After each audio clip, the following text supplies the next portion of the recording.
Hello, good to see you and thank you for clicking. Now on this video, I'm going to take you step by step and show you 5 financial red flags that actually leads you to depression, stresses and indebtedness. Guess what? Most of the times I do receive calls from individuals who are telling me, hey Joseph, you know what? I do have a lot of loans from these apps and what have you. I do not even know what I should do. I feel like my life is so much at the corner. I don't know what exactly I should do. I even think like I do have depression, stresses and all those kind of things. Some even develop to ulcers. Now, the point is this. Before it leads to actually that particular point, there must be some of the red flags that you might have seen, or maybe you didn't realize when you're growing in terms of your finance that if you could have taken some precautions, you would be where you are right now. And guess what? If you're watching this video, count yourself lucky because you're going to get this information way before you get yourself into that. And if you're already into this, I will show you exactly how you can get out of it. And guess what? On this good channel of mine, I usually post a video each and every day talking about finance. That's how to invest, how to save, how to grow your money, how to make money online, and anything related to money. If you don't want to miss any future good video of mine, do this. It doesn't cost you anything. It is free of charge. Down below there on your left, or rather on your right, there is a button written subscribe. Click that button and guess what?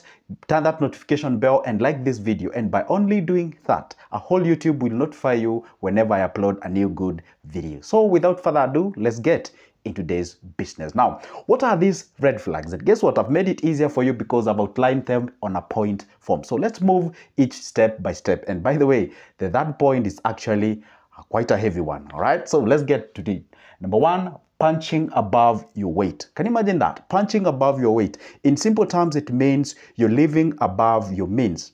Let's say you're getting your salary of 30,000 at the end of the month, but the lifestyle that you're living in is at 33,000 at the end of the month. Can you imagine that? Now, what will happen to the 3,000 that have actually added on top of that? That means that you need to go out there, borrow that 3,000. And the worst thing that you're doing is that you're borrowing that money and you're funding what we call the consumables. What are the consumables? They're the things that you buy using your money. They do not generate any income, but in return, you're supposed to repay that debt. And then in the process, you're gone. And let me tell you one examples of the consumables are like the health. All right, some of the consumables are like the food, the clothing, the shelter, and all those kind of things. All right, you're not investing that money, meaning you won't get that money in return. Because one rule that you're supposed to understand is that whenever you take a loan, you should invest it for that investment to repay back the loan and as well pay you. So once you punch above your weight, it simply means that there you are, you have your money, you're financing some of the things like the status. Say you are a teacher, you are a doctor, you are whoever you are, then you're dictated by your status that you're supposed to live somewhere, claiming that you want to live a good life and maybe prove to people that you're earning something at the end of the month. Then you're financing, let's say, that's how I've said, like a status, and the status actually forces you to pay above school fees that you cannot even afford, forces you to eat that on the restaurants or the joints that you cannot even afford, and all those kind of things. So what I can tell you is this: stop punching above your weight. The secret here is to live below your means. You can be earning your clean 30 G's at the end of the month and decide to live below 30 G's, because let me tell you one secret: there is nothing like surplus. Surplus we create using our salary. Rest you not that if today you added another 30 on top of the 30 that you're earning, and still maintain the same character, you're gonna get yourself into the same problems and the same challenges. If you can just close your eyes and remember, there was a time that you're earning 3 times less what you're earning today, but you're still facing the same challenges and problems that you're facing before. The problem you do is this: once there is an increment of salary, you increase your expenditure, you increase your spending, thrift, and those kind of things. What you're supposed to do is shake off all those things that actually where your money is going, and actually take that money that you've created as a surplus, channel it towards your saving, which later you can invest. And that's the way you grow yourself. Otherwise, this is the biggest problem that people face when it comes to being employed. Stop punching above your weight. Number 2, you find that you have no money GPRS. Well, I know GPRS, you know what it means. It kind of shows you direction of where you're going. Say you got your car, you're not sure where you're going. You can turn off you can turn on your GPRS and show you where you're going. And now, when you do not have a GPS, guess what happens? So the destination is not certain, or the destination is uncertain. You're not even sure where you're going. Guess what? I always tell people that money is so sacred. It has a language that it understands. And the language that money understands is the budgeting. And I always love to give this analogy. Take an example that you have a car, you want to go to Mombasa, and say you're getting out of Nairobi, there are certain routes that you're following for you to go to Mombasa. Then that means if there were no certain route that you're following to go to Mombasa, people will be passing by Nakuru and they're saying they're still going to Mombasa. You'll meet some people heading over to Nanyuki and they're telling you I'm heading to Mombasa. That means that they're on the wrong direction. Yes, they know where they're going, but how to go there and the route that they're supposed to follow, they do not have it. So the destination is uncertain. So the point is this: when I say that you need to have a money GPRS, it means that you need to have budget. When budgeting your money, it means that whenever the money shows up on your doorstep, the budget says that, hey, you 10K go towards paying my rent, so it obeys that, and then you 5K go towards buying my food, you 5K go towards paying my school fees, you 2K go towards my internet and all those kind of things. So whenever money shows up on your doorstep, money is already aware that, hey, you know what, this guy loves this is what we do, and all those kind of things. The problem I always see is that the moment you get your salary at the end of the month, it's like you got that dopamine effect. You are so much happy, and the thing that clicks in is that, hey, I need to make myself happy. The month was tough and all those kind of things, and by the time you're realizing at date 9, and by the way, by coincidence, we are on date 2 of August. Anyway, I know probably you've received your salary or you're about to.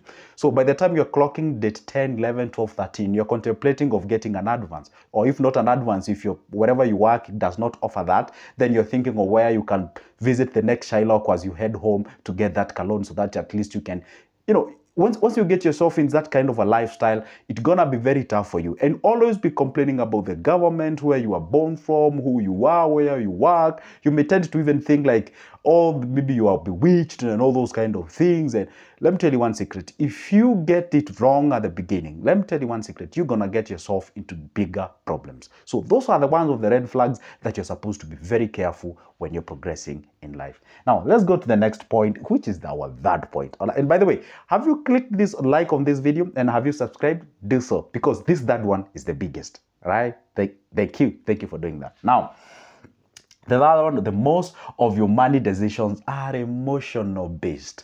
And this one, I know we're gonna be in a up crisis with some people. Now, most of your money decisions are emotional decisions, meaning like once you get your money, you're like, hey, life is short, life is for the living, kupiga sherehe, I'm about to make myself happy, and all those kind of things. Now, with that perception, you're making decisions based on your heart, not your brain, all right? So remember one thing: when it comes to money, you're supposed to be logical, not emotional, because once you become emotional with your money, you're probably gonna make wrong decisions that you're gonna regret later.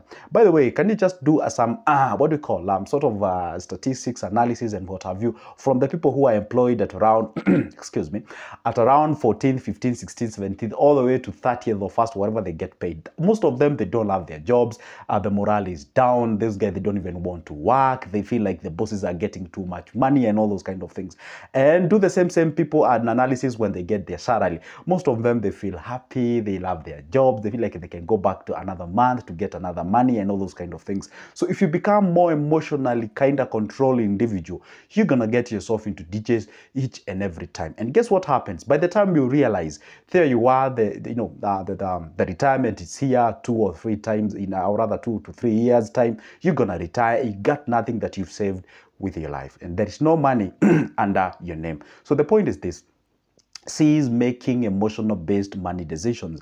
Employ what we call the logic. And by the time you start employing logic, that's time you realize some of the things that you're doing in life is not so necessary. You realize, I think that coffee outing like each and every week, it's not so necessary, by the way. I can channel that money towards somewhere. I think that me trying to fit in my group of friends, maybe because we usually drink at a certain joint, it's not so necessary. You set that money and put that money towards somewhere. Because what I came to realize in this life is that sometimes we tend to think like our friends really matters or cares on how we look and how we do our things. But as you grow older, time will come when you realize nobody even gave a, you know what I'm saying? Nobody even cared about who are you and what you're doing about your things. But when you're young, you tend to be controlled by this kind of a social stresses and social peers and all those kind of things. So be very careful of the decisions that you make when it comes to money. The third one, or rather the fourth one, is about your comfortable or the comfortability with one source of income. I know some people say that on average millionaire, they do have a minimum of at least 7 streams of income. Let's take a very simple example why I tell you that it's not good to be comfortable with one source of income. Remember what happens on 2020. Corona came and say you were employed on a hospitality industry. Say you were employed in a club, a bar, restaurant, beauty areas and what have you. Those were the very first businesses that were closed down because they were dealing with masses. Traffic was high there, and of course people, one of the things that Corona did is that it disoriented. There was a disorientation of the social fabric that we usually have. Then it means those businesses were closed, and all of a sudden you lost your job. By the way, personally, I can give you an identification of more than 4 people who actually lost their job using that or through that specific thing. So what does that tell you? It tells you, like, if you rely on one source of income, it's gonna rub shoulders with you one day. What I can tell you to do is this: at least rely on 1, 2, 3, at least even 2 will be better. And how can you do that? And I know, because you're about to ask me now, hey, how can I create another source of income? A source of income is created intentionally. How do you do so? Either you can decide to go to some of the free website here on the Googles and whatever the place. You can search like Allison, Skillshare, Coursera. You can learn a free skill there, like graphic design, programming, web design, or video editing and all those kind of things. And once you acquire those skills, you can enroll in some areas like the Rev, the Upwork, and all those kind of things. Sometimes don't must even you get what work from there. Just talk to your people and peers. Tell them, hey, you know what, guys? If you hear somebody would like to get some skills or rather some services pertaining to graphic design, I offer those services and what have you, and all those kind of things. And that way you can be able to create another channel, or rather channel of income. Perhaps you're out there, you're good at English, you can speak very well, you're good at Swahili. There's something that you can teach. Probably maybe you work in a finance, you can be a content creator. Tell us much about money. You can join my league here. We talk about money. Say you're a surveyor, you can tell us much about the lands and how we can buy. There is something I am telling you, you do have inside of you that you can be able to do. But now there you're complaining each and every time. You are a teacher, you teach Kiswahili, you teach English, you teach science, whatever the thing that you teach out there. Create an online platform whereby you can decide to be recording some videos, telling your parents or telling students, this is how you can handle. Do you have a problem on mathematics? This is how you can handle mathematics. This is how you can do statistics. This is what you can do this.